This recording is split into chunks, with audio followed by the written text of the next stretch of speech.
A Chinese fishing boat with 16 crew on board was released by its North Korean captors on Tuesday after being held for 2 weeks.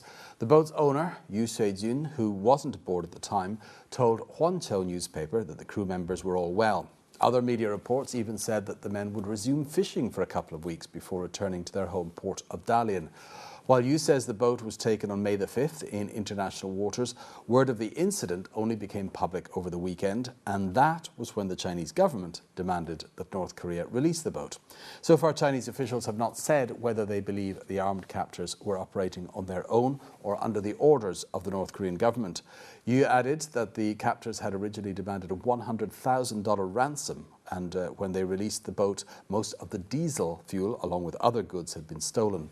Chinese Foreign Ministry spokesman Hong Lei insisted at a regularly scheduled news conference that no ransom was paid. And this isn't the first time that this sort of thing has happened. In fact, just a year ago, 3 Chinese fishing boats with 29 crew aboard were detained for 13 days, during which the fishermen were robbed and physically abused by armed North Korean captors. So how have Chinese net users reacted to this seeming act of piracy? Well, to find out, let's head over to the newsroom now, where our researcher Esther Dung is standing by. Well, first, Esther, at least these 16 Chinese fishermen have finally been released and are safe, so I guess there'll be some relief at that news.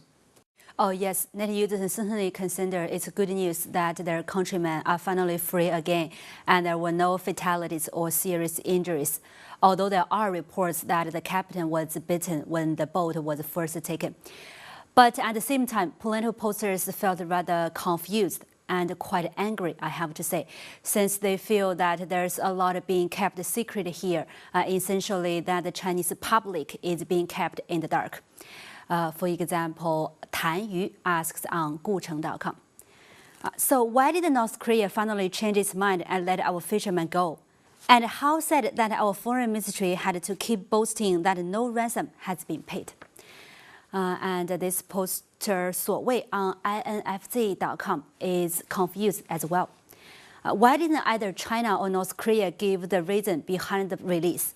Is it possible that our government paid the ransom secretly?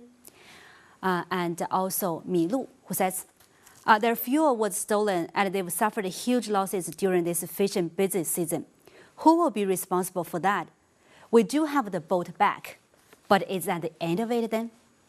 Now, I said this incident only came to light over the weekend because you, the owner, who had reported the seizure to the Chinese authorities long before, actually went public because he felt the deadline for paying that ransom was approaching. I guess that must have caused some comment.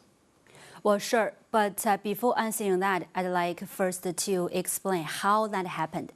Xuejun, the boat owner you mentioned, opened a microblog account on Tencent, something like Twitter, on May 18th. That was 13 days after the seizure. He wrote a post detailing what happened to the boat and called for help from both Chinese net users and the foreign ministry. And now this made lots of posters extremely unhappy with the ministry. Like Mu Ran, who asks, the fishing boat was taken on May 5th, and you turned to our foreign ministry and our embassy in North Korea for help on 10th, but still no result after a week. Then he turned to the internet and the media, and just 2 or 3 days later, the boat is released. So is it only when huge public and media pressure is involved that our government buzzed to pay attention? And there's another post widely circulating online. It's from Xuejun, a reporter from the Huanqiu newspaper who has over 1 million followers on his Tencent microblog account. On May the 19th, Qiu wrote, the boat owner told me that some relevant staff in some relevant department even asked him to pay some money and solve the problem as soon as possible. And 1 hour later, he posts another piece, which says the same relevant staff telephoned Yu and tore into him for letting the media know the story. Well, that's certainly not going to go down well in some quarters, I would guess. Now, as I said, this is not the first time this has happened, yet North Korea is supposed to be an ally of China's with a special relationship. Anything on this aspect of it? Oh, yes, and the comments vary from puzzlement to complete frustration. Hui Ge from Benxi says, I just can't stand it. Is this the so-called friendship with North Korea that we forged at the expense of our soldiers' lives and blood? And Zhu Zhiyong on Weibo.com has a list of incidents.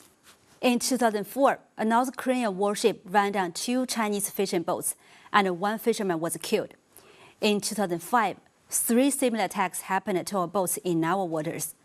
In 2011, North Korea's Coast Guard boats attacked our fishing boat, and 3 Chinese fishermen were killed.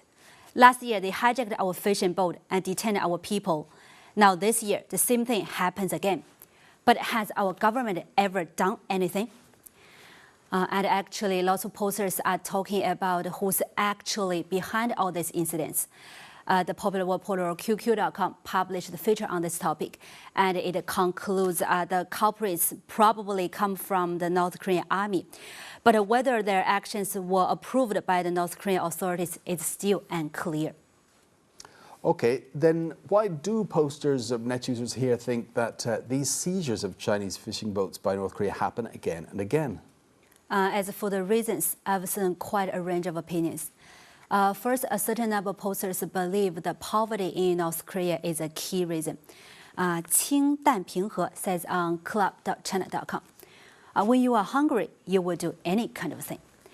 While some think Chinese fishermen themselves aren't completely innocent. Huang Moliu has this take. It's no news that our fishermen often fish in others' waters.